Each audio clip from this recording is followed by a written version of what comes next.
every single person listening to this knows the thing that they're avoiding, that they have been procrastinating, that they need to do. They know what that is for themselves. It's literally just doing that. That one thing may just take an hour of their time, but what that does is it leads to something else. I think that we're all drawn to do this thing because that will lead us to that thing. And we always have the option to not do it.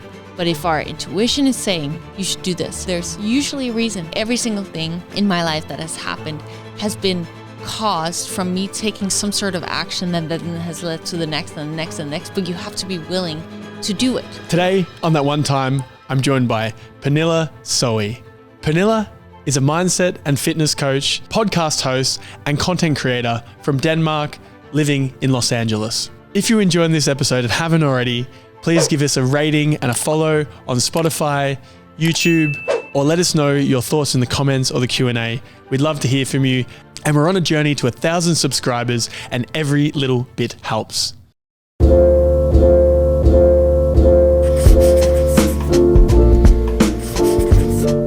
Pernilla. Hello, Adam. Hi, welcome to the podcast. Thank you. I just want to say thank you for coming on. For the listeners, we met about 2.5 years ago, randomly at Jungle Gym in Tulum. And from the moment I met you, I was drawn to you. You have an amazing energy. You are fun, interesting, curious, super intelligent. And over the last few years, we've stayed connected. You're an inspiration, and I'm stoked to chat with you. Every time I spend time or energy around you, it's you lift people up. So yeah, thanks for being here. Thank you so much. That was so kind. And you have an incredible energy as well. I'm so excited to be on this podcast. I'm so proud to see everything that you're doing in your life right now. It's so exciting. Yeah, it's just a boy with ADHD just figuring it out. Yeah, it's good. So who are Sean Paul and Jay Sean to you? That was the first music video I ever was a part of when I first came to LA. I came to LA to pursue dance, and I wanted to be a background dancer for a bunch of artists, and that was the first opportunity I got, and I got to bring my friend, and it was so fun. Nice. But those two, they're not really anything specifically for me, but I just had such a good experience. It was so fun. I was like, oh my God, I made it. Yeah. Well, I mean, that's pretty big. So I mean, we were just like dancing in the background. It wasn't, but I felt it at the time. Hey, I was all like, you need to do. I made it. Yeah. Yeah. So how long into that was that job from when you landed? It was not too long after. I got the opportunity pretty soon after. Yeah. Yeah. Nice. So yeah, when you are in LA, when you come to LA, compared to Denmark, which is where I'm from, everyone is so open and outgoing, and you just meet people everywhere that you go. So you make connections so fast that, then they're like, oh, you're a dancer. Okay, well, I know this friend who's like hiring for this music. Like, it's just like things just happen. I feel like you found that too when you came to New York, right? Yeah, definitely. It's like, things just happen. Yeah. It's amazing. Yeah. Well, I mean, I'd love to understand that whole beginning of your journey. So you moved from Denmark to LA with just no money and a dream. So, I mean, I had savings. A little bit of savings? I saved up, What did you save up? Out of curiosity, how much did you save up before you took the leap? I think I saved up, was it like, oh my gosh, I don't even know. But I know that I lived on, I think it was $5 a day on food. And we had a lot of ramen and pasta. And when I was like being good, I could have like canned vegetables and tuna. It was a lot of that. Yeah, wow. Yeah. That's crazy. Yeah. And $5 a day is not much. No. And first I lived at a place called Home for Dancers, which was awesome because I met so many other dancers who were, many of them further ahead in their careers. I was one of the younger, so like they were older and already had, tried cool things.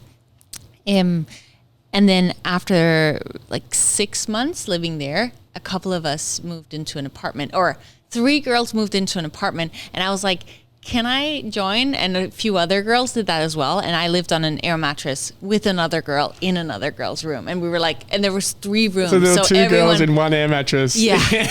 Not the whole time, but at certain parts. Yeah. Because a lot of us were foreigners. So we had to like, you know, leave and come back and things like that. So yeah. Yeah. Okay. That makes sense. But I was so happy. Yeah. Like so happy. Because I got to be where I wanted to be and dance, and it was just, I was so happy. So what does that say about happiness and the pursuit of it? It's the journey. I've found that again and again and again. Every time I've hit one of the goals that I wanted, it's like, it can feel good for a little bit, but every time it's like, okay, now this is my new norm. And really it's the growth, that the journey of getting there that's fun.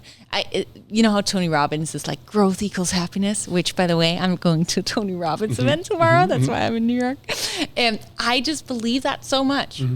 When I'm growing, I'm the happiest. If I ever feel not happy, it's very, very often in correlation with the fact that I have not pushed myself in a way that can allow me to grow. It can also be, you know, obviously relationship issues with whatever that can make you feel, but that's a different type of not happiness, right? Yeah, it's completely different. Yeah. But I mean, it's all part of the same journey, right? Yeah. Yeah. Yeah. Okay. I was going to ask you about the Home for Dancers thing. That was my other little thing that I had in the background. God, you did your homework. I was like, damn it. She said it. That's amazing. Wow, you're so pro. You're really making me want to level up my podcast. This is great. Hey, well, you know, that's the goal, right? Everything has improved since I got to New York because of the group of people I spend my time with, and they push me and they challenge me and they'll call me out on when things are shit. And I might get annoyed, but they're right. And you just do better every day. That is a great group of friends. I don't know if it's friends or coworkers, but like, that's amazing. Yeah. That's what you want. It is. You really do level up to your surroundings. Yeah. And it's hard to find. Yeah. It's hard to find people who are on, maybe not in New York, but like York. just generally, who are on a growth journey in that way. For me, at least, it has been. Yeah, I think that's the thing that really drew me to New York is there's so many people here and they're so closely knit that it's taken 6 months and I've found the communities, like very different communities, and they're all killers in whatever they do. It's great. So I can hang out with the best in the world in various elements, and we're just chilling and learning and having fun and growing, and it's great. That's amazing. So how did you start making it? I know many people, at least the people that listen to my podcast, they are always like, but how do I find a community that are also wanting to grow? So what did you do? I have like a specific playbook on moving to a new city. So the playbook is you figure out what your hobbies are. So my hobbies are like, gym, yoga, basketball, like all the wellness stuff. And then you find busy places for each one of them, and you don't bounce around. You find like a good gym that is busy and you lock in and you go there every day. You find a good cafe that's busy, then cool, and you lock in and you go there every day. And you do that with everything. And eventually, day 1, people ignore you. Day 2, people ignore you. Day 3, you start seeing some regulars and they go, oh, hi, you get a wave. And then day 4, you get a wave and they're like, hey, how are you? And then it's a name, and then it's a who are you? And then next thing you know, you're talking. And then next thing you know, if you're not a psycho, you're getting invited to things. And then that's how it begins. That's it. That's a good strategy. Literally it. Just because people come to different places and go, I want to see everything. I want to go to all of the different places. I want to try everything. But if you try everything once, you never really like feel the depth of it. You just kind of are bopping around. I love that. That's incredible. Did that in Because it's Tulum? true. Did that here? Did that in Melbourne when I moved to Melbourne. Yeah. You don't need that many people. You've only got so many hours in the day. So you only need like a handful, half a dozen, a dozen, and then that just leads you to everything else. You can connect pretty quickly with a lot of other people through that. Yeah. Yeah. Wow. That's my hot take. I love that. That's good. It's really good. You got to share that everywhere. I will. People need it. I'll make a podcast. It's on my list of podcast episodes, solo episodes. I'll listen to it. Sounds good. Yeah. Well,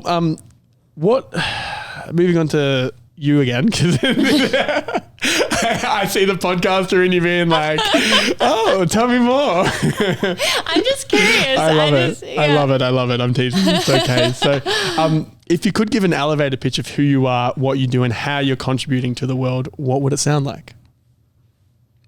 I'm not good at pitching, but I will try to explain. I have had so many limiting beliefs and thought that I could not do the things that I wanted to do, be the things that I wanted to be. And through self-worth, limiting beliefs, didn't think I was good enough. And through self-work, I have found the most incredible strategies and tools and ways to work around that to completely transform my life in every way. I'm still on that journey, but it never ends. It never ends. Yeah. But what I have learned, my mission is to spread that and share that with as many humans in this world as possible. Great. Yeah. How's that mission going so far? Really well. Nice. I feel so fulfilled. Especially this year, I feel like I have gotten to dive deeper with both on my social media, like people hear bits and, people who listen to the podcast or watch my YouTube videos, that's like, or watch a funny something on Instagram, it's like. You're pretty funny, to be fair. Thank you. It's like you can touch someone with just like a little like smile, or then you can go like a little deeper, or then I also have a community where people join and where I've gotten this year to go really deep, and that like having all levels, depending on how far people want to go with me, has been really fulfilling. Do you do that on school? No. Okay. I do it on another Solin platform. What's it called? Solin. Okay. Yeah. Out of curiosity, how did you find? How did you develop the confidence to charge for that kind of work? Because I know it's a challenge for a lot of people to just be like, I want to help people, but I also need to eat. Right. I mean, it was actually really, really cool because I just realized this like a couple of weeks ago. I became a personal trainer first. That was like the first thing I did in this field that I'm in now. And I would charge, I believe it was $50 for a month to like one-on-one train someone online, but still $50 for one-on-one.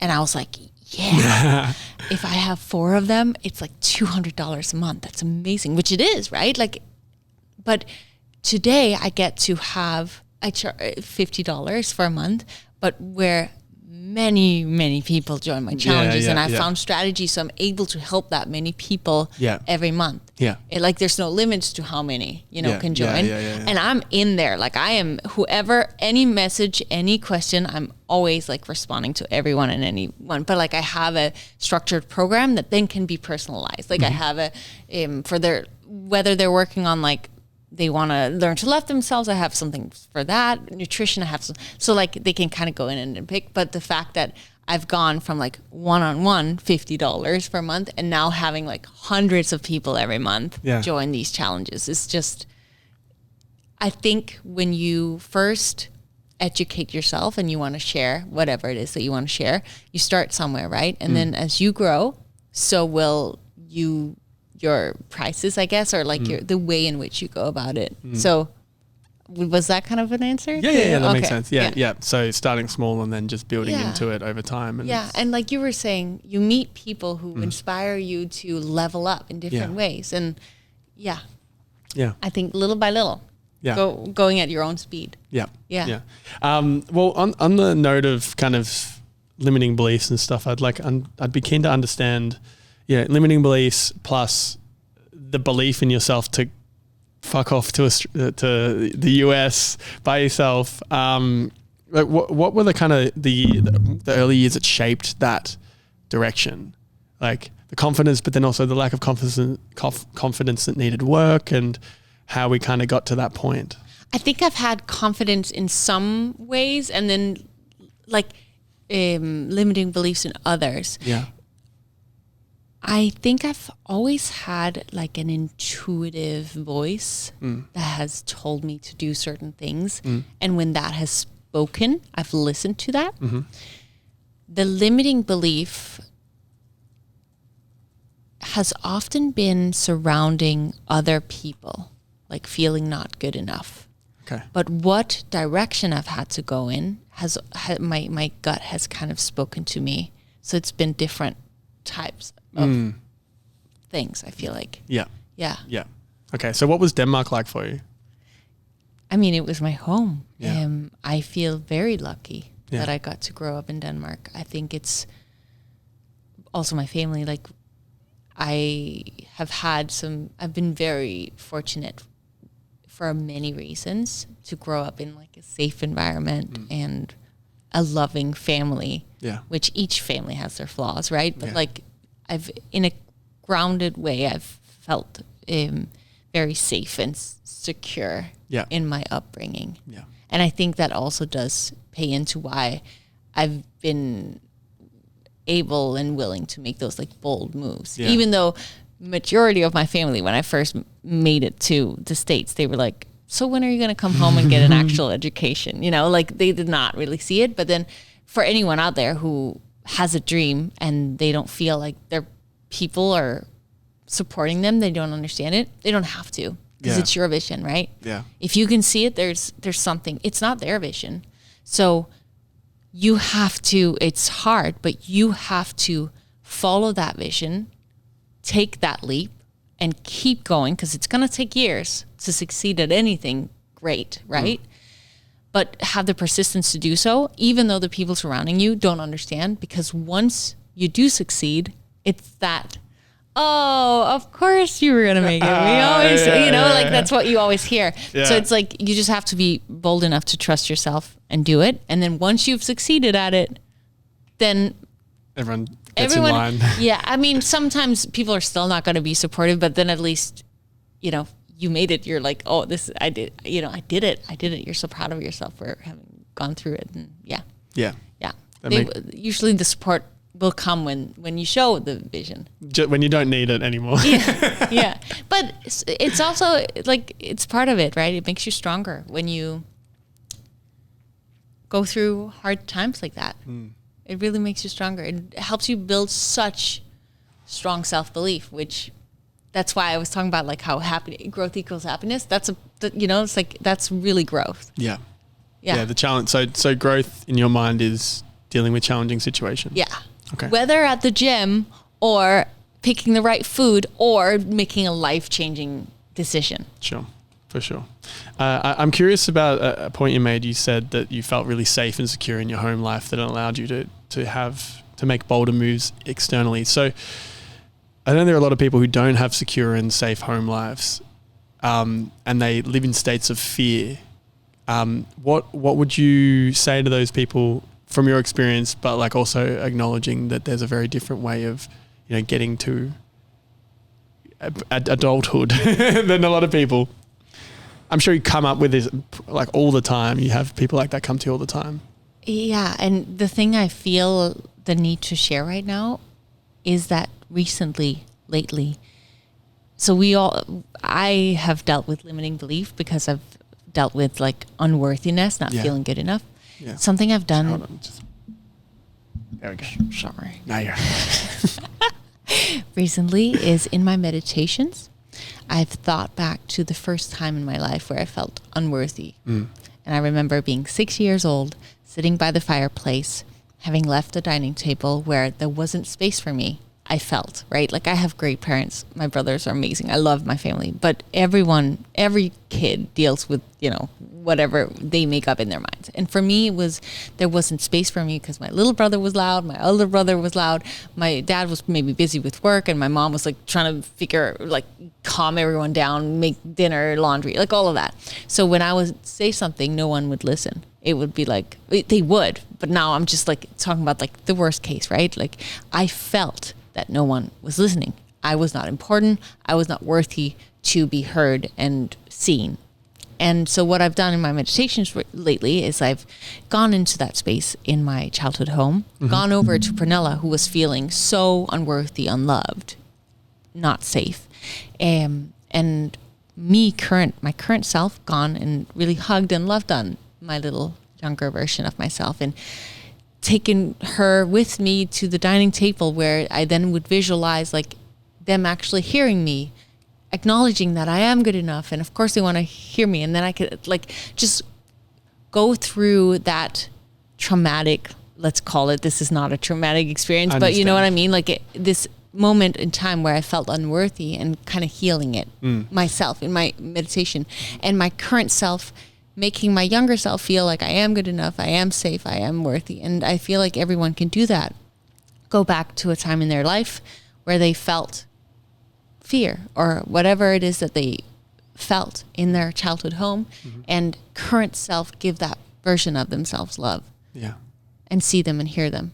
Yeah. Because if they can do that in their imagination, whenever in their current life they feel that, like, oh, they catch, oh, I feel fearful right now. Oh, where's that stemming from?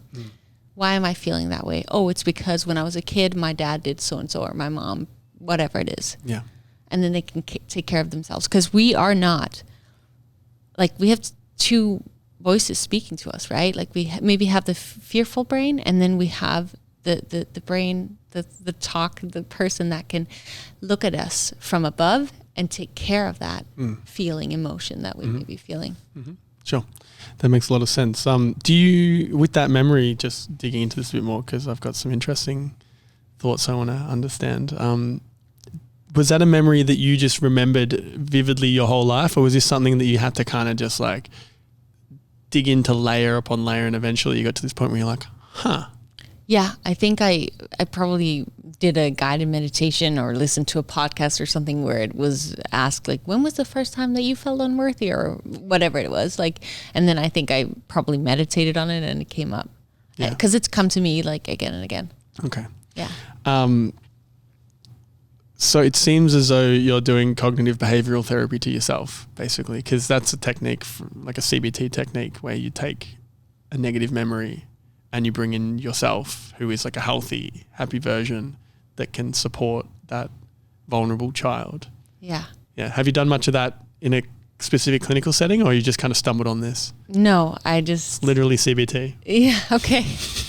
Amazing. Have you done it? Yeah, I have. Yeah. I've done it with a therapist. So I've done that exact thing. Amazing. My mom's a therapist, so I do, like, we do some things together sometimes. Yeah. Yeah. Yeah. I mean, it's super powerful. It was... I don't think I've spent as much time in the visualization world as it seems you have, but there was just one moment where I had a had a memory with Mum, and she we did this whole thing and we rewrote the memory, and it sounded ridiculous in my head, but it lessened the charge ever since. And it was that whole thing. So super powerful. CBT. Yeah. It's interesting that you can do it alone. So that's cool. How did you get to the point where you could process these things on your own? Because it takes a lot. It's not an easy thing to be able to work through that.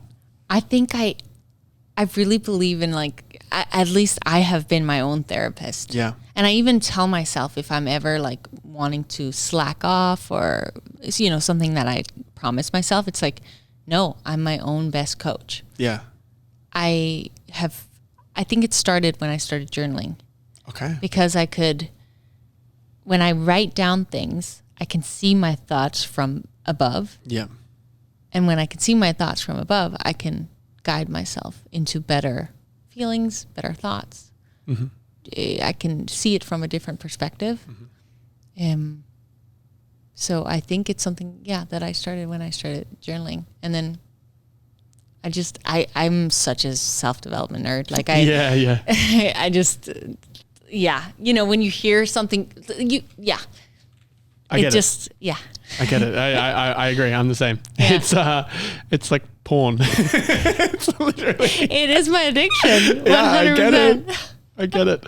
Yeah. I've begun to, previously it was like, every moment of every day is podcasts, audiobook, go. Lately, it's been a complete shift where I just have stopped and it's just like silence, and I don't want to listen to anything. I don't want to read anything. I just want to sit, because I'm conscious of building the muscle to internalize the solutions in your life instead of constantly having to like reach externally to solve the problems that come up in your life and like your direction. And are you an extrovert? Oh yeah. Okay. Yeah. Yeah, I'm like an ambivert. It's not what it's called when you're, but you know how some people, they want to speak out their, you know, when they experience something, they want to talk it out. I'm the opposite. Like I want to go on a walk with myself or like journal or meditate. Yeah. So I think different people work differently, but that's amazing that you've made yourself do that. Yeah. It's, it's just listening to little comments that people have made, or, you know, maybe not so ideal decision making. And then I think to myself, well, I'm spending all this time and energy working on myself. Like, why aren't I catching these things better? And then it's like, well, maybe I need to spend less time reading the books and more time integrating. That's big. Yeah. Yeah. I mean, I always try to do the same too. Yeah. But it's like, it's hard, right? Like or it's a discipline. Yeah. Like everything it's a discipline. Yeah. Yeah. And taking a step back from things is really difficult in the modern world. So I think that's a really big skill that's worth developing. Yeah, very much. Like I do it so much so, like if I suddenly am like, I was feeling good just 5 minutes ago and now I don't feel good, what happened? Oftentimes I think subconsciously we catch on to things that our consciousness isn't aware of. So like it could have been that, oh, this person made this comment, or this thing didn't go in the way I wanted it to, or, I caught a fear. Like, I think just like whenever we're feeling something, why am I feeling this way? Yeah. Because then often it's like, it's because I sent this message to a friend and they haven't gone back to me and that upset me. Or, you know, it could be the randomest little thing. But then when we can see what actually upset us, then we can be like, yeah, that's okay. Yeah. You know, then we can take care of that instead of continuously having this not so good feeling emotion inside of us. For sure. So how do you then change your state from maybe you've caught the negative emotion and you've understood where it's come from, but it's still there. So what's next to actually? Different things depending on what it is. Yeah. But one thing could be that I'm like, like I just said, like, it's because, let's say the friend didn't respond. Then it can be like, they're probably doing shit right now. Like, can I? Yeah, it's fine. They're probably busy. So and then it's like, then I release it quickly. And they've been busy for 3 months. Then maybe that's a sign.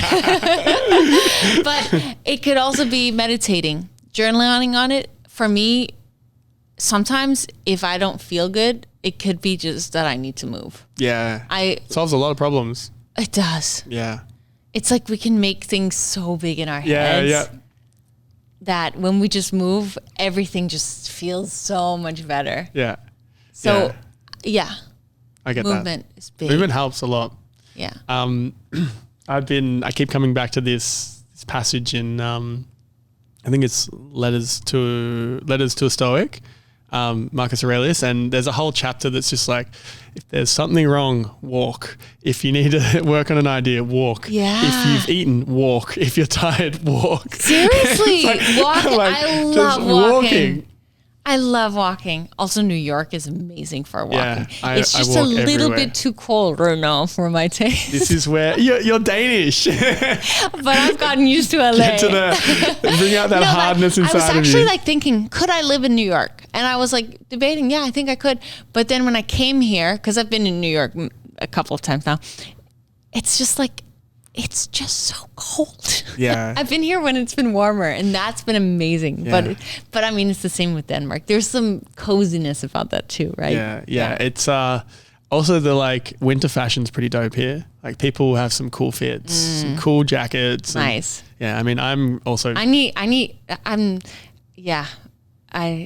I would need a stylist at some point, I think. I'm sure you could find one. I'm sure. I'm sure you'd be all right. I'm sure you'd manage. Yeah.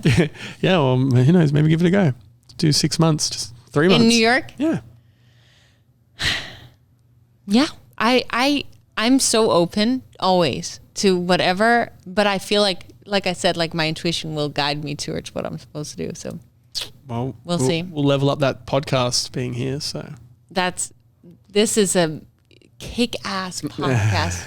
Like, oh my gosh, you even have the on air. Yeah. Did you put up all these? No. So the venue was set and then we made it work. It's so cool. And it's really your vibe too. Like it's chill. Yeah. Yeah. Fun. Good Great. job. Thank you. I'll take my small amount of credit for that, and the rest I just got lucky.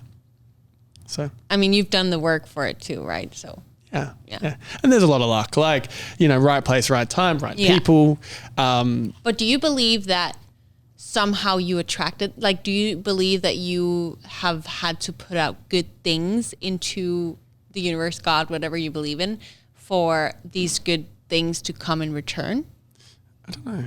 Okay. I don't know.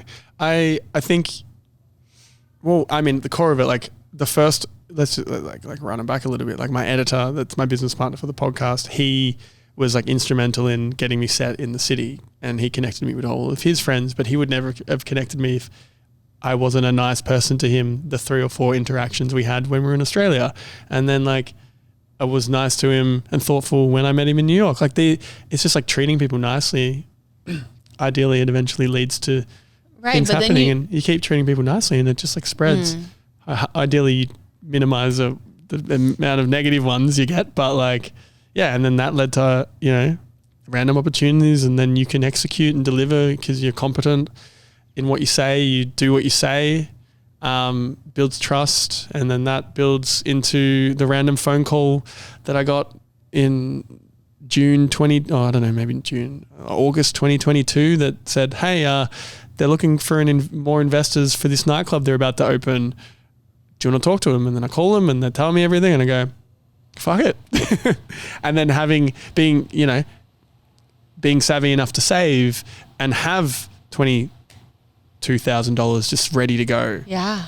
That there's a lot of things, and that's why I'm saying luck. Like, and then the ability to save came from when I was 18, going to my uncle who told me to read Think and Grow Rich. Like it's a lot of luck. Yeah. It is a lot of luck, and it's a lot of luck, but it's also like there's a lot of decision making, to read that book and then to start saving 30% of what I earn. And be nice to these people. And be nice to people and go, I was a dick. Well, what did I do? Can I do that better next time? And just, eventually it just builds, and hopefully you just can keep it compounding. Hopefully. Mm-hmm. Yeah. So that's it. That's pretty much it. So there is a ton of luck. Yeah. But what is it? Luck is preparation meeting opportunity. Yeah. So, yeah. You spoke about listening to your voice and that little gut instinct directing you. How do you do that? Asking for a friend.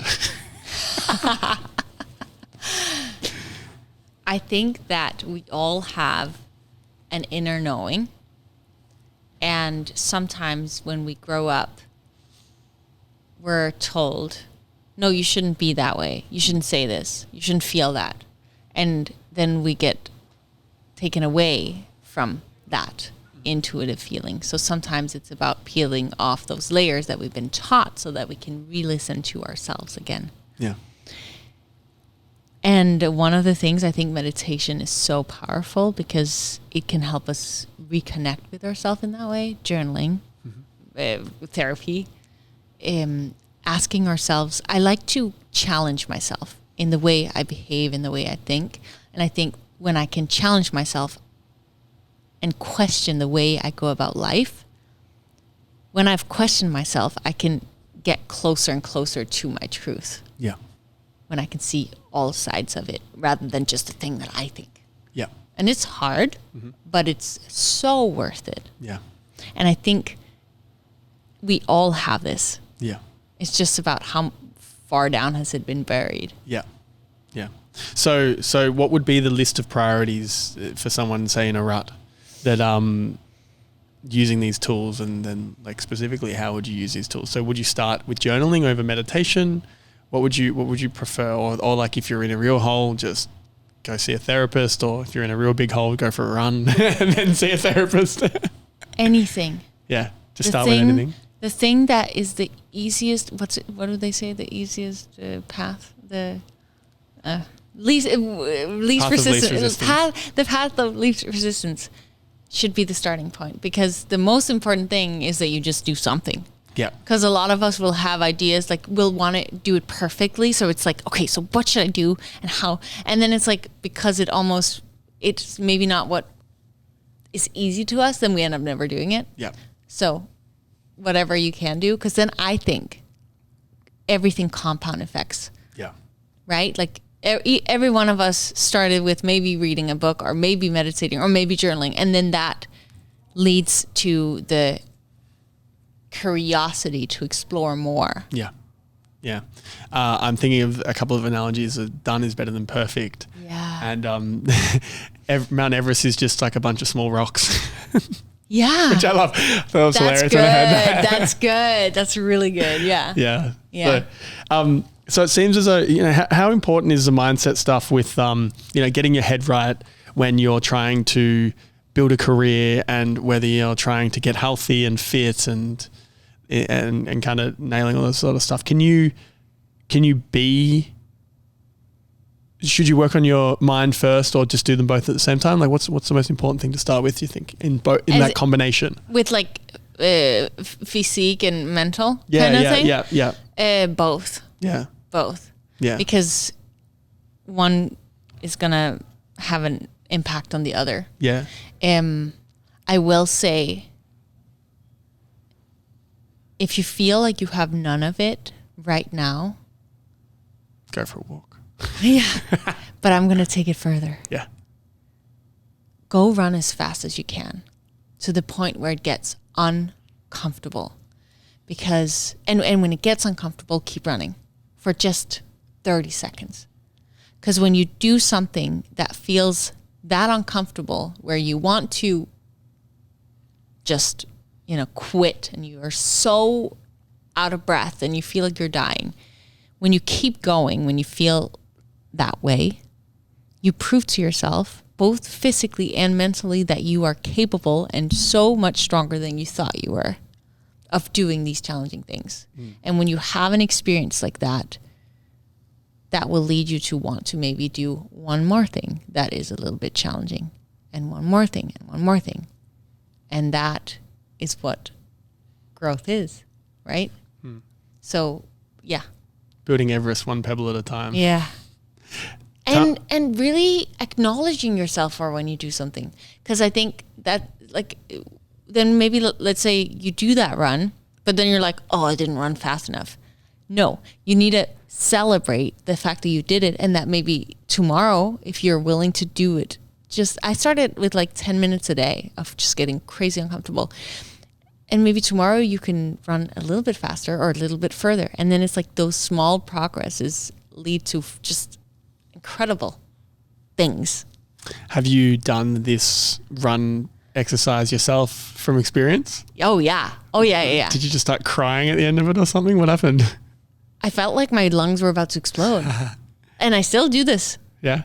It's, how people are like, so what did you do to get abs, for example? Just ran really fast. I just sprinted. No. But people think it's this once you get there, you're just there. Yeah. I have to every single day make those, let's say, challenging decisions. For me, it's not necessarily challenging anymore because it's a habit now, right? Yeah. But it is obviously I'd rather have the cake than not have the cake. Of course.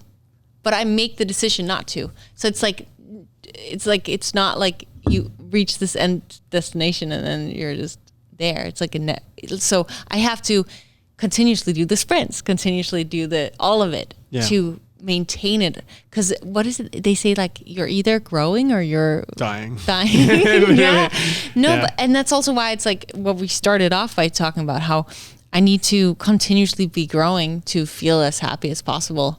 Because if I'm not, I feel stagnant, and there's just something about that doesn't feel. And sometimes growth, sorry, I keep going back to this, but it's just, sometimes growth is like, you got to push yourself, be disciplined with both your work and your fitness and your everything. And other times growth means healing that inner child, where it's like you're more chilled, you're taking some time to rest and not do as much. So yeah, it can look in so many different ways. Yeah.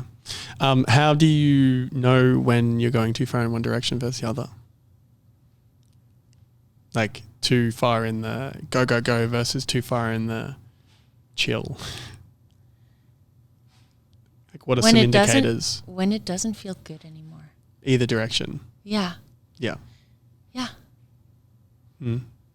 I think of course there's a time and place where you need to finish a project and you just have to do the hard work. Yeah. Or like where you're trying to reach a fitness goal and just feels like hard work. I think that though is a part of the process. You have to overcome those really challenging humps on the way. Yeah.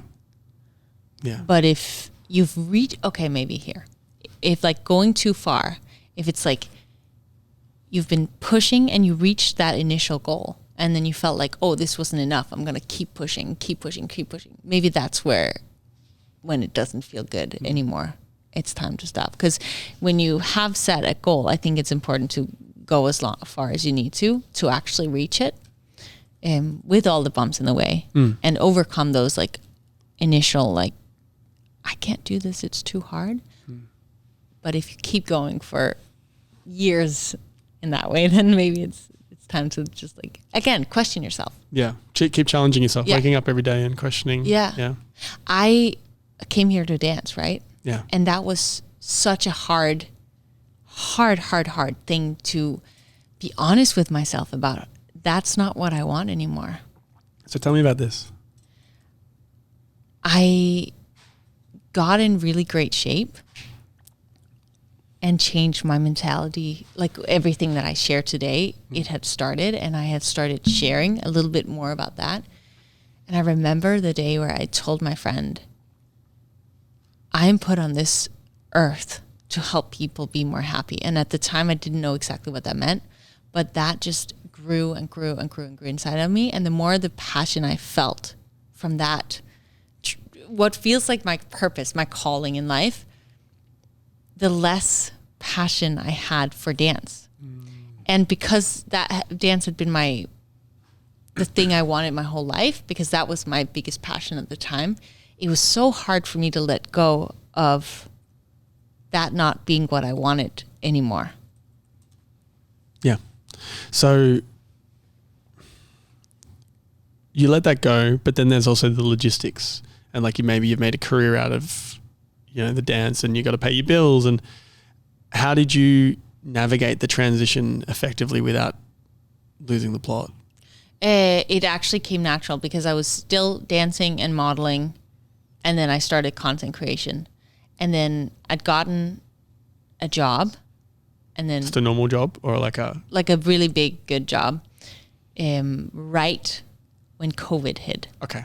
And that was a job where I would be traveling a lot and things like that. So, and I could have stayed in the city doing it like in a kind of way, but I was like, what is COVID? Like, I want to be back home. Like, I just so I lost that job, and then I was like, well, no dance jobs, no modeling. Now I'm just going to have to make this work. Yeah. And it was one of the biggest like growth spikes I had, because I went all in and I created my first ebook and just all in. And that's where I made my crazy sprints in the morning happen too, because I was like so broke, lost. What am I going to do with my life? That I just needed to, there's something about when we do something so physically challenging, so uncomfortable every single day, that it helps develop such a confidence boost, belief that we could do hard things. Yeah. And so I knew I needed to do that every morning. I listened to Tony Robbins every morning. That's when I really started meditating, journaling like hardcore, so that I could believe that I was capable of making this thing happen. Yeah. So were you bringing in any money in the content creation side of things when you had that flip, or it was just like, oh shit, I don't have any proof that this is going to work, but I'm going to try it? I didn't at that time, but during that phase, I created my first ebook and I sold a lot of those. So what was the ebook? I think it was like how to get abs guide or something. And then it was a training program, and I developed multiple over that year. Did you, I like digging into this stuff specifically. Did you run, like, what did you do from there? You ran ads? You put it on like, no, just my social media. Yeah. Where was your social media at that time? Instagram. And I started being serious with YouTube as well. Oh, yes. And TikTok. Yeah. What were your followings at those times? Okay. So TikTok, I was hired by TikTok when TikTok was still called Musical.ly, or they had just switched or something. Yeah. But they hired me to create content. Oh, nice. So that was something I made money off of. Okay. Which was like really cool for me. Yeah. So that's interesting. So basically when TikTok started, they paid creators to make content on the platform. Yeah. And then it eventually hit like a tipping point where then people came on and created content for free. Yeah. Interesting. Yeah. I know Snapchat's doing that. Like Snapchat's crazy. Like just giving away crazy amounts of money right now. Yeah. I heard that too. Everyone's like, you should get on Snapchat.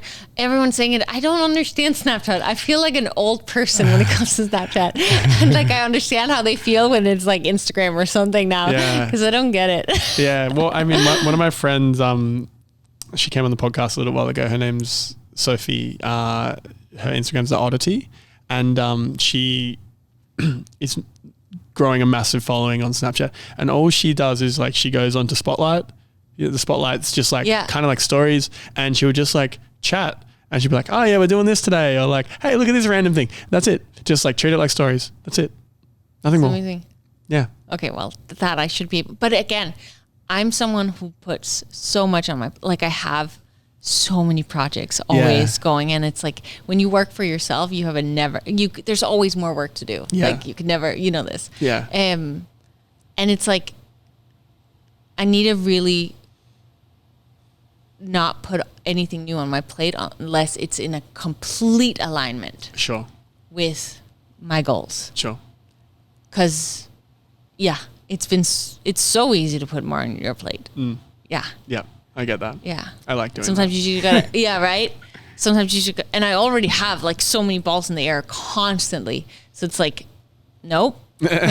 Also, I'm going to say this on your podcast because accountability, because I've wanted to do this for so long. But one of the reasons I haven't started is because I have so much on my plate. But public speaking is something I really want to do more of. Yeah. More of, as if I've done it. I haven't done it yet. I mean, I speak on my platforms. I mean, it's pretty much public speaking. Yeah. But like out for crowds. I feel like that is a part of my purpose, something that I'm supposed to be doing. So it's like, I always like, I need to have structure so that I can put on that on my plate. Cause I know it's not like if I'm going to do it, I want to be great at it. Yeah. I don't want to just like half-ass it. Yeah. Sure. Yeah. So how are you going to do that? One, hire a speaking coach. Cool. And create my first talk. And reach out to people to see if they want to hear me speak. Okay. I did an episode with the producer of TEDx Santa Barbara, so maybe I can make an intro. Amazing. When you're ready. I don't know where it'll go, but he's the producer for TEDx Santa Barbara. Oh, wow. Yeah. I do have on my vision board. There you go. I don't know whether he books the speakers and what the situation is, but when you're ready, we can do that. Thank you. Yeah, for sure. Is that something you ever wanted? Speaking? I don't know what I want. I'm just vibing. Great. Well, you're crushing it. Yeah, I'm just like, I guess we're doing this now. Yeah, amazing. That's a great way to go about life, though. Yeah. It's confusing, though. It's confusing. Go on. What's like, when you think of the one thing you really want to happen in your life, what's that one thing? I don't know. There's very loose pillars like I want to make so much money that money's not an issue. I want to be super healthy. I want to have amazing relationships in my life, and I want to live in a place where I'm inspired, and I want to work with people that are inspiring on cool shit. Like that's kind of the core of it, but the specifics, I'm like, eh. But then you're doing pretty well. Yeah, I'm doing great. That's why I'm like, Yeah, you're happy. You're happy with it. But I wake up and you might love this. Recently, I changed my background to, hold on, oh fuck, to this. But it's basically the rocket thing from Elon Musk and then him sending a text saying, what did you get done this week? That's so good. And I'm like, I saw it on Twitter and I'm like, I fucking love that. That's so good. Yeah, so I put that in my background and I'm thinking to myself like, fuck, maybe there's more to this. Maybe this is all fun and games, but like there's levels to this and I'm not even close. I feel like I could do so much more, but I just don't. Do you journal daily? No, I've stopped meditating. I don't journal. I did all of it, but I was a big morning routine person. You know, I'd get up, I'd cold shower, I had a cold plunge at home in Australia. Like I'd cold plunge, I'd walk the dog, I'd read 10 pages, I'd like journal, I'd meditate, and then it'd be like 2.5 hours into the day, and I would wake up a lot later than you because I would stay up a lot later. And then I found that I was just playing catch up the whole day. So things have shifted where I'm doing less of the morning routine stuff and like the routine things. And I'm just getting up, getting some water, getting into work. And that seems to be the best way for me to just like, amazing, just kick into gear. Yeah. But unfortunately then it results in like, is direction being lost sometimes? Like, do I need to recenter and refocus? And it's I'm approaching it a bit differently because I've done all of the stuff. Like I've read all the books. I've done morning pages. I've journaled. I've done the 5-minute journal stuff for years. I've meditated every day for 20 minutes. I've done a Vipassana. Like I've done yoga for years. Like, you know what I mean? It's like at what point, I think now I go back to them when I'm feeling off, but I've like internalized, I think I've internalized a lot of it so that I don't have to do it. And like every day is like a meditation. Like I'm walking and I'm like meditating and I make the effort to be, now I make the effort to be in my apartment and be in silence and not have any music playing, just have nothing playing and just focus on here's my tasks that I'm doing right now. And I just do that and I listen to the sounds of that task and how it feels on my hands. And I'm trying to integrate it applying it in your life rather than like a separate something. Yeah. But it's definitely valuable. Like recently I went upstate. I did 3 nights by myself, just in a random cabin in the woods. No reception. Was barely on my phone. Didn't look at much outside of like Airbnb app. And I just sat there and I ate food and I stared at the river and I just contemplated. That's cool. For 3 days. 3 days was enough. I was like, okay, by the end of it, I'm like, okay, I've stared at this stream for a while now. I'm keen to get back and hang out with some people. Yeah. But I think that's really important. Like just creating space to integrate. Yeah. There's been a lot of like downloading and not enough integrating over the years, and especially moving to New York and stuff. Like it's balancing that integration with the downloading. Yeah. Which is really important. So the techniques are very valuable. Yeah.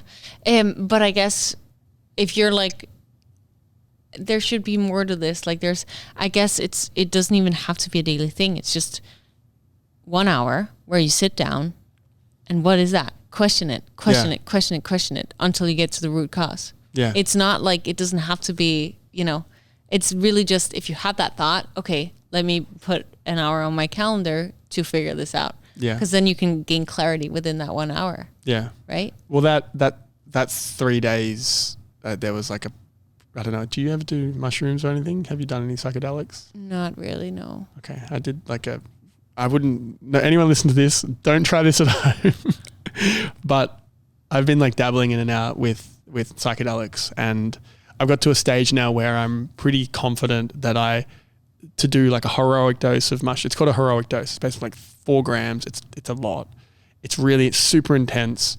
You like lose your state of like it's a lot, but and I'm strong enough to do it alone, which is so I did that alone, and it's like a really intense in the mountains, really intense like reset, of like hard reset of the brain, and then I used that time and I had like, had some music playing, and I'm like getting my little sticky notes and I'm putting them on the wall and I'm thinking through things and ideas and I'm doing it tripping. Yeah. So that's something I try and do once a year now. That sounds really cool. But it's a lot. It's really intense. I wouldn't suggest starting with 4 grams. Like maybe start a lot less. I probably wouldn't either. Yeah, well, if you ever need a trip sitter, I can be the trip sitter. Thank you.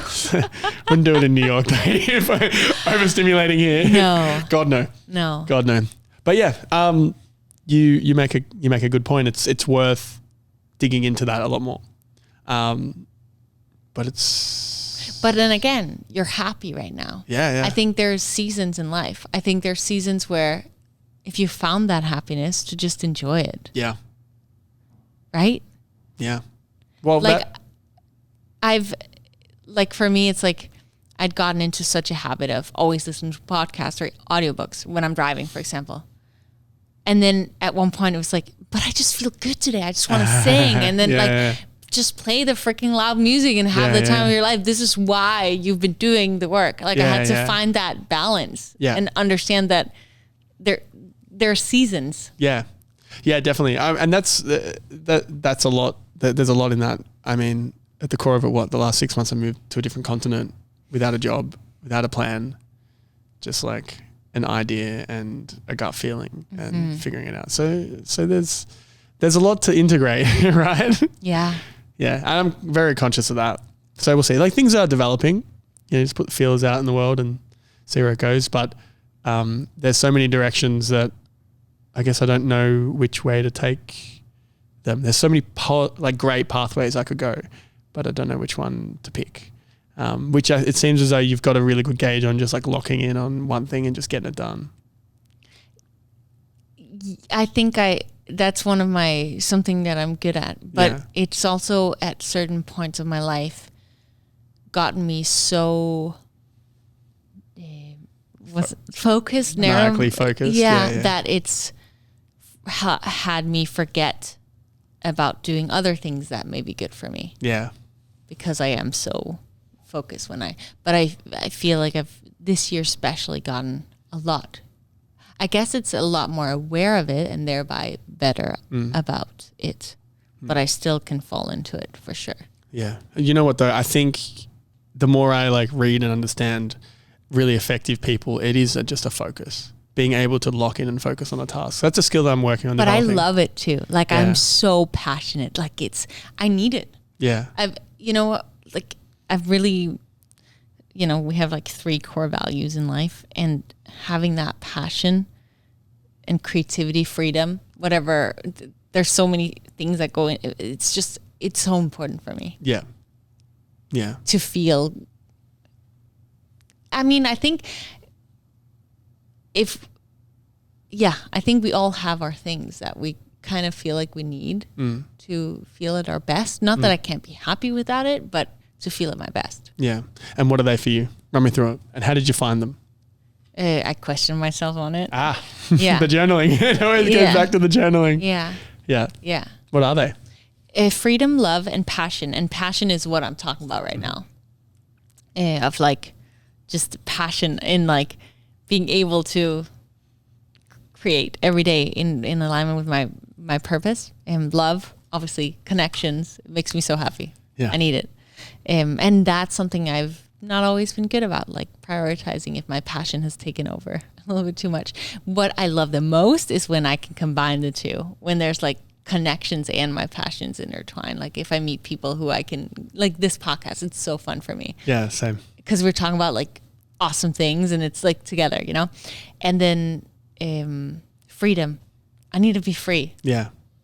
Free to do, like I'm the kind of person, if my parents are like in the summer, so what are you going to do for Christmas? I'm like, that is like a lifetime away from me. I cannot. Like I want to wake up in the morning and ask myself, what do I feel like doing today? Yeah. Like I do not Even if like I don't want, like with friends, what I love the most is just like, hey, what are you doing right now? Yeah, should we hang out right now? Yeah, instead of like, what are you doing on next Thursday? It's like, no, we don't know how we're feeling on Thursday. Yeah, I get that.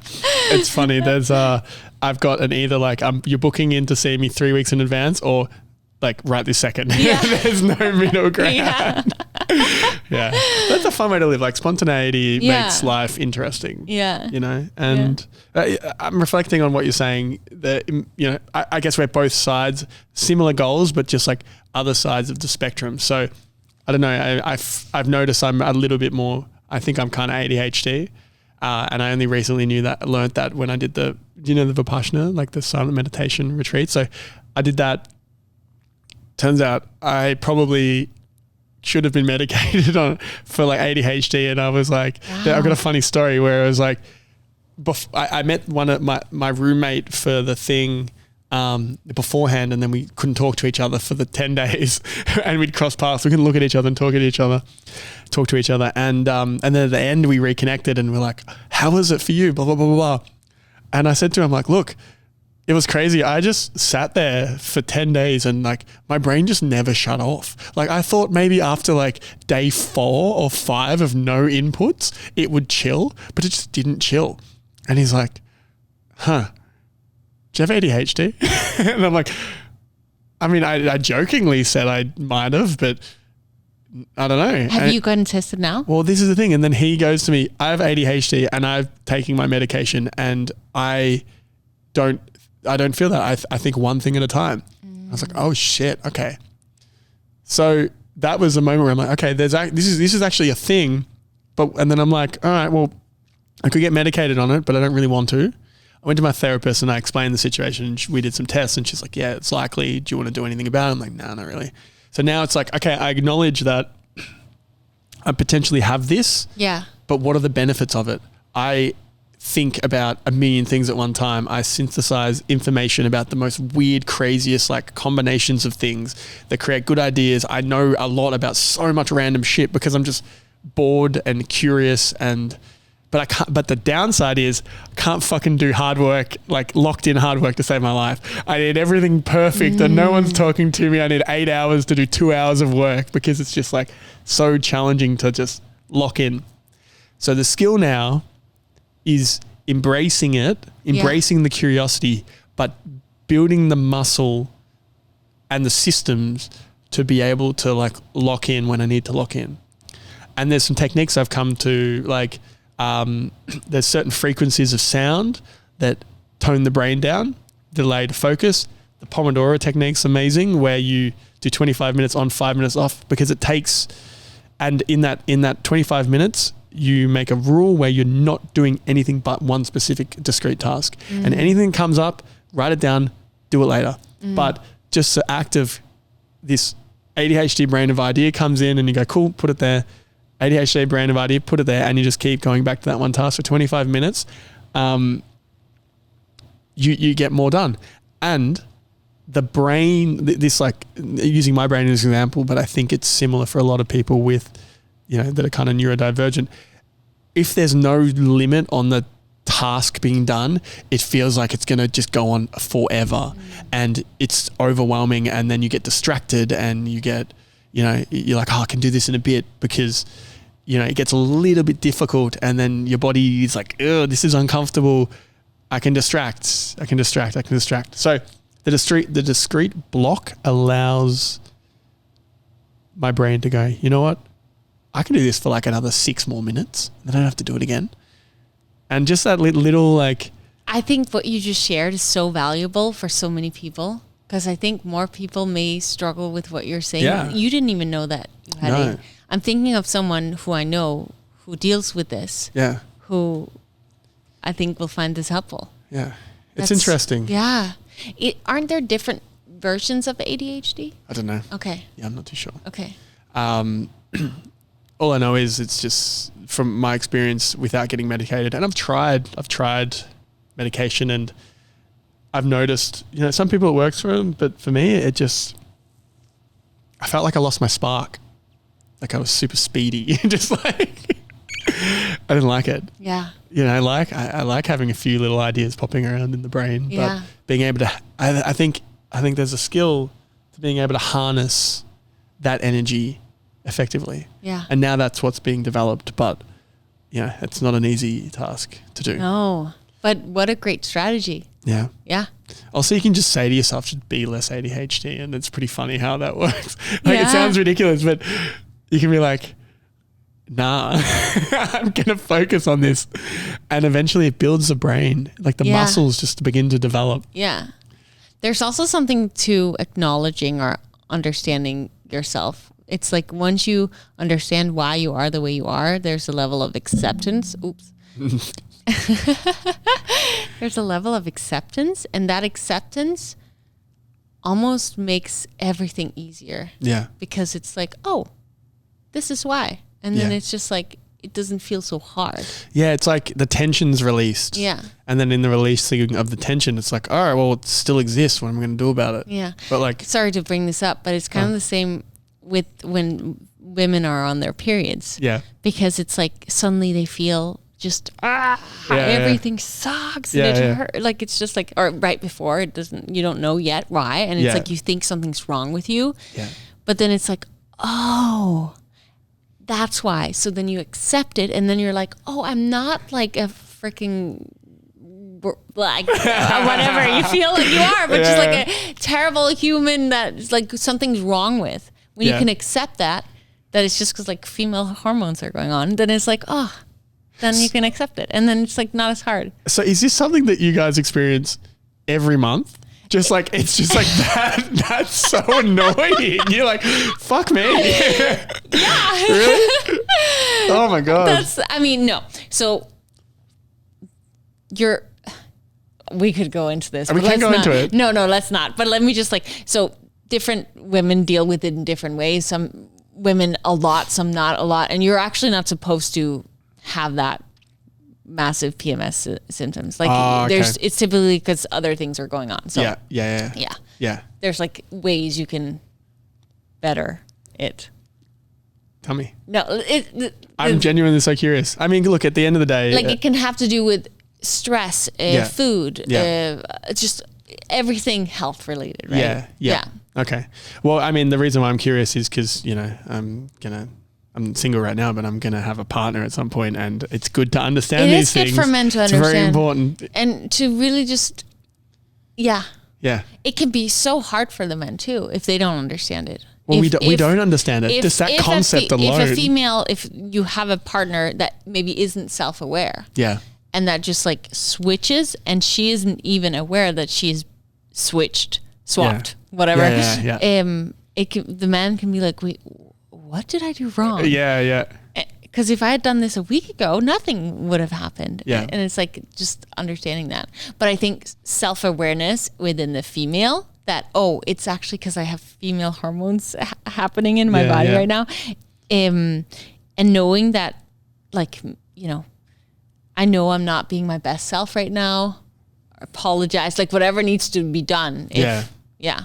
The common practice now, anytime I'm in like a relationship or I'm seeing someone regularly, it's like getting the app. There's like the app, and then getting access to like to know what the fuck's going on. Yeah, and it's been genuinely helpful because it's like I've noticed, there's certain times of the month where it's like not a good idea to have certain conversations, or it's like approach things in different ways. Yeah. And it's helpful, and it makes them feel safer, and it makes them feel like understood a bit better, and makes my fucking life easier. So I feel like honest communication and understanding of one another is just like key to good relationship. Yeah.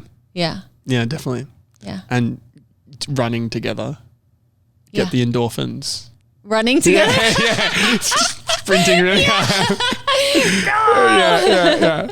Oh, that's so funny. It's so funny. I'm conscious of time, and I'd love to dig into some more like philosophical rapid fire, not rapid fire, but just like when you say rapid fire, it's so stressed. Some more like philosophical views about your thought process and how you've changed over time and some potential lessons that people can take, because at the core of it, you know, looking objectively, you've made some good decisions in your life. You've built a good business. You've got a lot of freedom. You're healthy. You're happy with, it sounds like you've got good friendships and relationships in your life. And I think understanding how to get there for other people is even if they take one thing from it, it's super valuable. So, what's the biggest thing in the last 2 years you've changed your mind on? This might be, I mean, this is only going to relate to some people, but I used to like food. Yeah. Yeah. Food. My relationship to food has gotten so much better. What do you mean? And I've, just to like in one sentence, I used to want to be skinny and now I want to feel good and be strong. Yeah. And understanding why I had the need to be skinny. Mm-hmm. I still love to be light on my feet, but I've gained like, I think maybe this right now, like 12 pounds or something. Understanding why, yeah, I've gained, like I still love being lean because it makes me feel like I can move. Like I just want to feel good, strong. I still want to feel light because that makes me feel good. Like I hate eating a meal and then feeling heavy. Yeah. But there's just a shift that's happened inside of me. And again, that came back to my worthiness. Yeah. And what I grew up believing I should be. So what shifted, let's get into some specifics. What shifted in your nutrition that has now resulted in this, you know, stronger, heavier, but like still like fit I guess, outcome? Yeah. So I'd been dealing with a lot of bloating, which Okay. a lot of women I know have been dealing with. Yeah. And I tried so many different things. And at one point, I started eating different.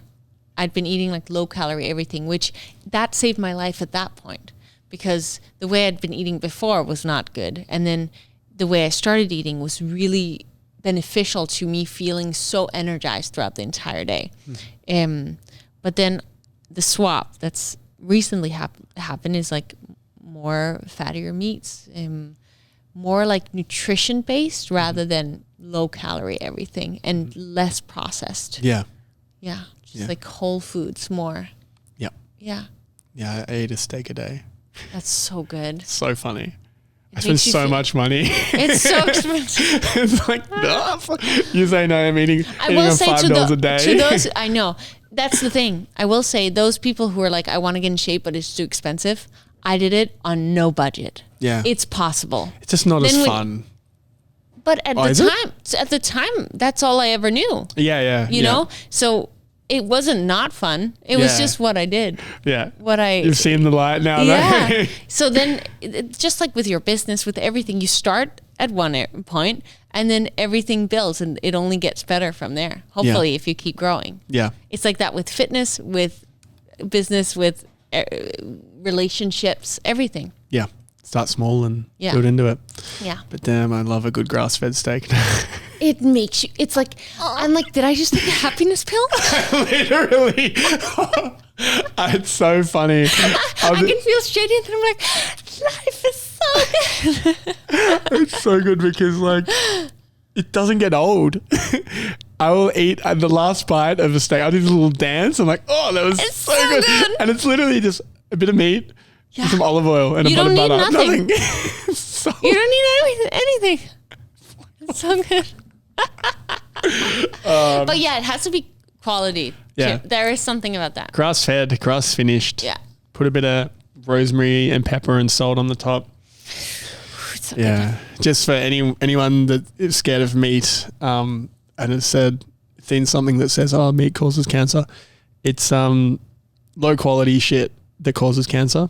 So the studies lumped good quality meats with low quality, like McDonald's, and those one of those cured meats that have been sat in vinegar and salt for 6 months and all that sort of stuff into the same study, but when you separate the high quality meats, grass-fed, grass-finished steak, that sort of stuff, and you don't burn the meat. So the process of burning the meat creates some carcinogenic properties. But if you put a lot of herbs on the top and the herbs burn and the meat cooks, then it doesn't have any issues. So herb your meat, eat grass-fed, and you'll be fine. Yeah. In case anyone was wondering. Yeah. And I'm guessing you knew all this sort of stuff. Yeah, but I'm happy you're explaining it. Yeah. Yeah. Yeah. So I mean, I didn't know all of what you just shared. I learned something new. there we go. Yeah. That's Thank you. that's the point of all of this, right? Teaching each other and doing better. Yeah. What's the kindest thing anyone's ever done for you? Listen to me when I needed it. Yeah. Yeah. That's all I ever need. Yeah. I don't need anyone to do anything other than just I am also not good at like I'm the type of person that is like if I'm feeling low, I'll deal with it myself. Yeah. But when someone has like really been there for me.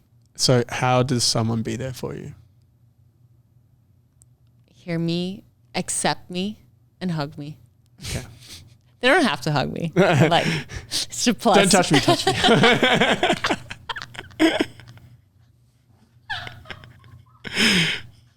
Yeah. That's so true. Oh, that's so funny. Well, with those acts of kindness, how have you taken that into your life and changed your decision making and the way you show up? I try to always be kind to everyone. Yeah. And accept and understand them. So even if someone, for example, on social media is saying something not so nice, let's say, to me, Yeah. I always meet them with kindness because I know that for them to have time to sit and write something that my intention was positive, they must not be doing well. Yeah. There's a difference between constructive criticism, obviously, and then someone just like, being mean. And I know that that person is not feeling good, so let me give them some love. Sure. I don't always do it right. Like sometimes, but no, as in I always am kind. If I do respond, I'm always kind. It's more like if I have like, I don't. Every time I see a hate comment, it's not like because I love it. yeah. No, but like if I feel, it's often like we were talking about the intuition. Like I can feel when someone needs that. Yeah. And always, they're nice in return. Yeah. Yeah. Always. Yeah.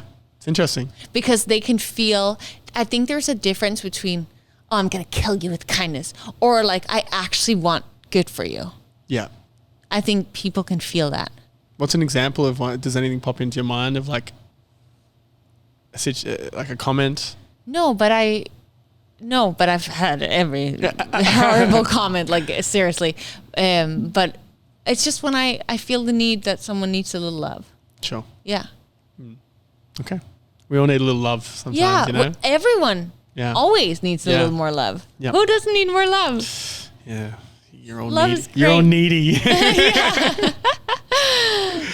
Oh, that's funny. So if you could recommend one book or a podcast or an experience for somebody to read or do, and it's the only thing they could do in their life that would have the most impact based on what you know about the world, what would it be?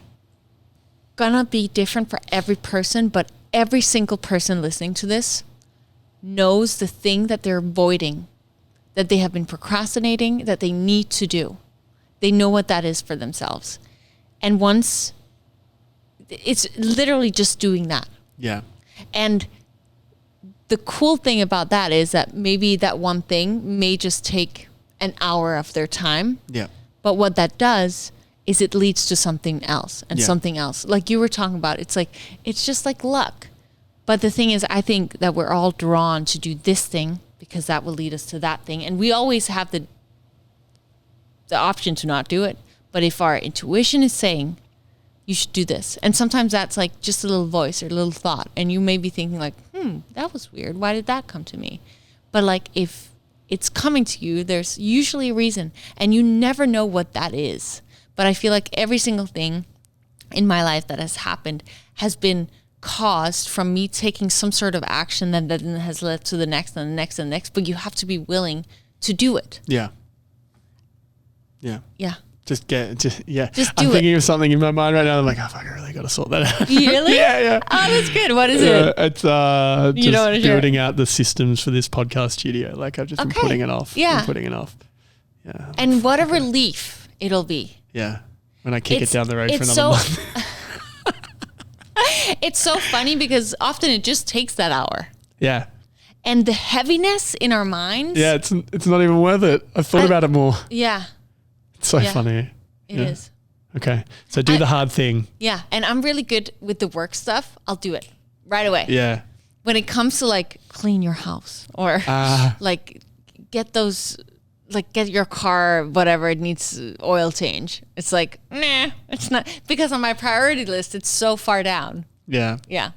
Yeah, I love a good bit of life admin. That's my best way to procrastinate. Everything's clean. Everything's organized. Really? Yeah. All my boxes are returned. Everything's done. I'm just not doing work. I need some more of that. Yeah. That shit's the easy work though. You could get an assistant to do all that stuff. You could just focus on the good stuff. Hire an assistant. Yeah. I mean, Pernilla's hiring. No, I actually am. There you go. I actually am. Yeah. Anyone listen to this? At Pernilla. Send her a DM, a hateful DM. She'll give you a job. I will love on you every single day. I will love on you with a job. So if you could know the absolute truth to one question, what would it be?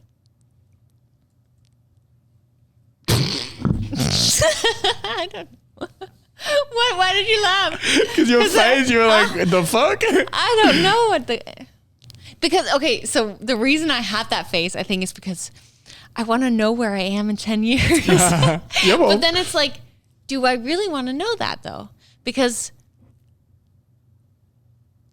I know I'm going to be somewhere great if I just keep, I feel like the things that you don't suspect, the lows that happen, the things not turning out the way you want it, is typically where the magic does happen. Yeah. Yeah. So I don't think I would want to know. I want to just ride this life with its ups and downs. Yeah. And see what happens. Yeah. Do you know Rob Dial, the like mindset mentor? I feel like I've It's heard like of a little that. podcast. He does like 5 minute If I saw snippets. his face, I probably would know. During COVID, I was like listening to him and the Daily Stoic. It's just like every day. I was like 2 5-minute podcasts, just like in the morning. And it was during the peak of COVID. We're in lockdown in Australia. Everything's super confusing. My whole business has gone to shit. And he kept going back to this maxim that he had where he says, you can't read the label while you're in the jar. And I was like, okay, it makes sense. Like you kind of have to get out of the situation before you can see the pathway that you're on. Yeah. And just kind of keep plugging along. Yeah. Hoping for the best. Yeah. Yeah. And it's exciting. Sometimes. The unknown. Sometimes I feel like it's exciting if you work on focusing on the exciting. You are always in control of what you focus on. If you focus on the fears, that's what's going to drive you. If you focus on the gratitude, that's what's going to drive you. Yeah. But that is hard. That is hard. But it's a muscle Yeah. that you can build. Yeah. And then you may fall off and then you got to jump back on. Yeah. Yeah. You know what? I'm just using my own life as an example. I'm just focusing on the fearful side of things is kind of where I will default to. And it is an active process of going, no, what are the good things? No, what are the good things? That's me too. Yeah. It's yeah. Yeah. But it's TBD whether this is going to work better than focusing on the fear. Because I did all right focusing on the fear. Okay. So I don't know. I'll let you come back to you in a few years. Great. Working on it. Yeah. Also going to, you spoke about Tony Robbins. You're going too? Yeah, Date with Destiny. So the end cool. of the year. So I could come back on the other side of that and then be like, all right. Yeah, probably. But yeah. It's so funny when you go into like personal development events like this. Yeah. You're always like, what can happen? And then you get to the other side and you're like, I'm a different human. And like your plan for your world is just completely upside down. Yeah, yep. I mean, I did UPW, which is what you're doing. Yeah. I did it online before as well. Yeah, I wonder. I'd love to hear whether it's different in person and like whether you get more. I'm sure. Yeah. Because when you're online, I feel like every time I go to actual events, I've been doing a lot of that the last year or 2 years. It's just the energy in a room. It just does something to you. Yeah, definitely. Yeah. Yeah. Well, the lessons come from like that energy, I think, just like it really locks in when you've got like an emotional charge to a concept. Yeah. So I think you get a lot more of that emotional charge and the community and just being able to like talk to people afterwards and be like, what do you think of this? And yeah. Yeah. It was so funny doing it in my in my office at home in Australia. And it's like my roommates are just hearing me just like screaming into this Wait, which one did you do? Maybe we did the same one. Yeah, we did it. Yeah, I did the same. Oh, because it was COVID. It was the end of COVID. But it was Australian time zone maybe, so it might have been different. But I don't know. Yeah. Maybe. So funny. Yeah. And I'm just like wigging out. And my housemate's like, what the fuck is going on in there? Just 3 days just. Yeah. I actually had COVID when I did it. Oh shit. I was supposed to travel to this other thing and then I got COVID and I was like, I saw that there was this event and I like was in this hotel room by myself. I was just like, oh my, yeah. I think the hotel, getting a room would have been better. It was good. Not because then you can just really get into it. I hope my neighbors weren't. Fuck them. Honestly, fuck them. Who cares?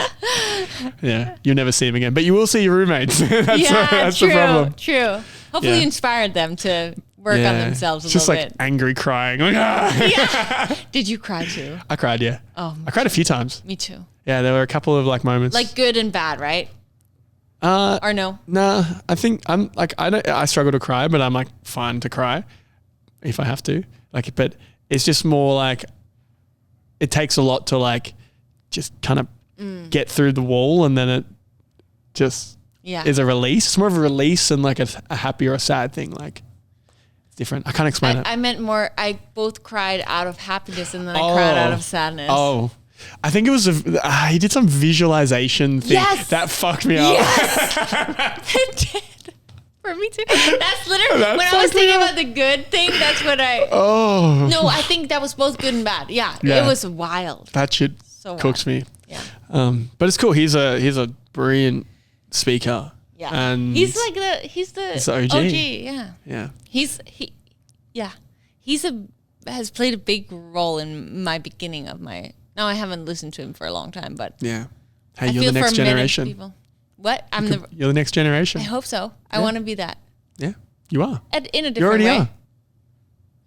Thank you for saying that. What do you mean? Like you're doing it. You're doing the thing. Maybe not. So are you. Maybe not the scale, but you're doing the thing. So baby steps. Yeah. Yeah. I don't know if you're an do you know anything about investors or anything? Not too much. Okay, that's fine. There's a guy, I saw something really interesting like a little while ago. I was listening. Do you know who Warren Buffett is? Yeah. So Warren Buffett, every year he does these shareholder meetings where he sits there for 4 hours and just talks about like all the things he's doing and where he sees the world. He's been doing for like 40 years. And you can go back through the back catalogue and I've listened to half of them and I'm going through them slowly but surely.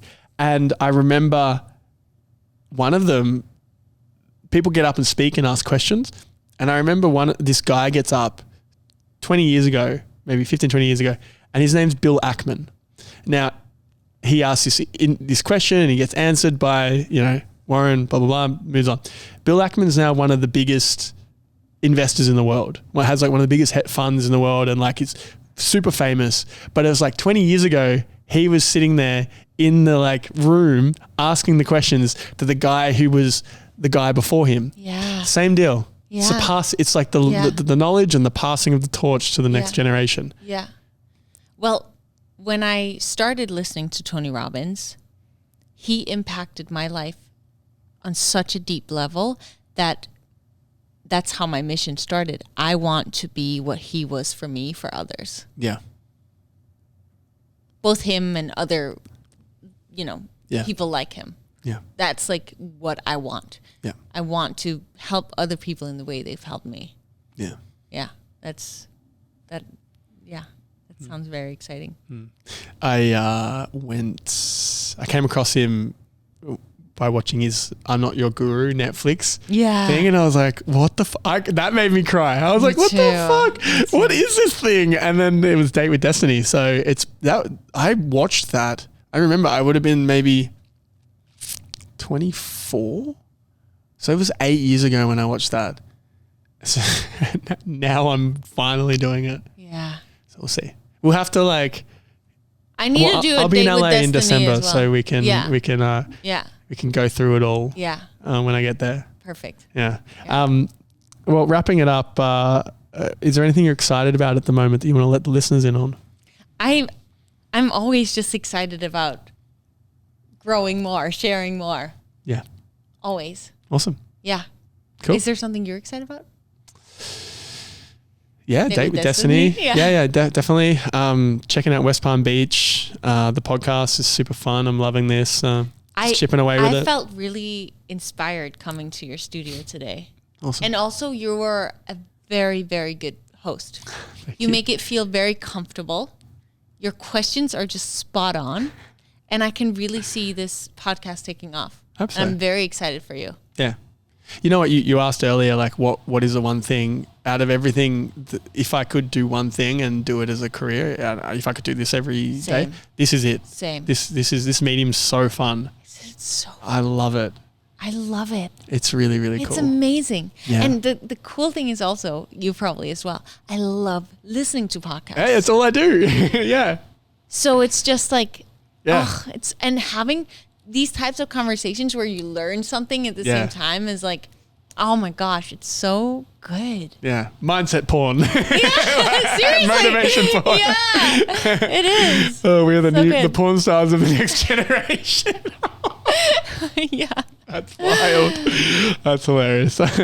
Well, yeah, so that's probably it. We'll there's a whole thing mapping out in my brain, but I think the content supporting through the podcast and like the short form stuff is just a foundational pillar that I don't think will ever go away. And the better both of us are getting at creating content and storytelling and communicating, the more it just it amplifies everything else in life. It's cool. It's really interesting. It is. Yeah. And every now and again you get these messages of people that are like, yeah, that's crazy. It's like XYZ has changed my life fundamentally. And you're like, what? What do you mean? This thing? You're crazy. Like that's how my response. I'm like, what the fuck? People are listening to this? That's so amazing. Wow. Yeah. I'm really excited about this for you. Well, you're a part of the journey. Thank you. Yeah. Thank you so much for that. I hope there were a couple things that we needed to return on. So I'm hoping that at some point I can come back and we can do it again. Do it again. Well, you came on what, 2 years ago? Yeah. Do it again in 2 more years. Perfect. Yeah. Love it. 2026. Can you believe that? Yeah. Almost 2027. Wow. Time is flying. Time's flying. Yeah. Yeah. It flies when you're having fun though. It is. And that's good. It's a lot of fun. It's a lot of fun. Yeah. I'm just about to finish editing this 6 months in New York reel.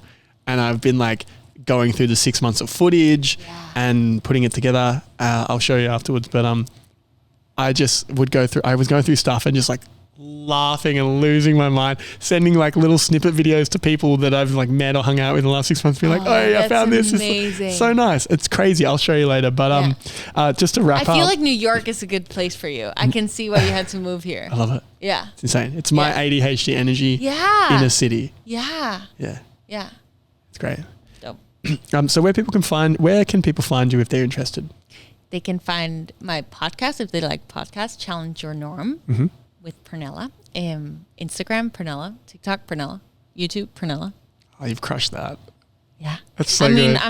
It's my handle's a little bit different. Okay. But so my handle is actually PERNLLA, but it looks like an I. Yeah. Okay. I tried to get the real thing, but it wasn't possible. Does that search okay still? Yeah, it still works. If you great. just search my name, then it comes up. So that's a good result. Yeah. Great. And last question is, what do you think the meaning of life is? Oh, that's a deep one to end off this. It can be so many things. I just love happiness. So it's to find your version of what that is. And that's going to be different for everyone. And there's no right or wrong way. Your definition may be completely different than what you were grown up to believe. You got to figure out what's your definition of it and then go for it. Okay. Pernilla, thank you. Thank you so Appreciate much. you. Thank you for your time and your energy. Thank you for having me on. This was so fun. I love it. Thank you. If anyone's made it this far, please subscribe, give the podcast a rating, let us know your thoughts in the Q&A in the comments, and on YouTube, we'd love to hear from you. So till next time. And if you didn't love it, we will give you some love in the comments. Yeah, roast us and then we'll give you some nice comments back. Yeah. All right, we're done.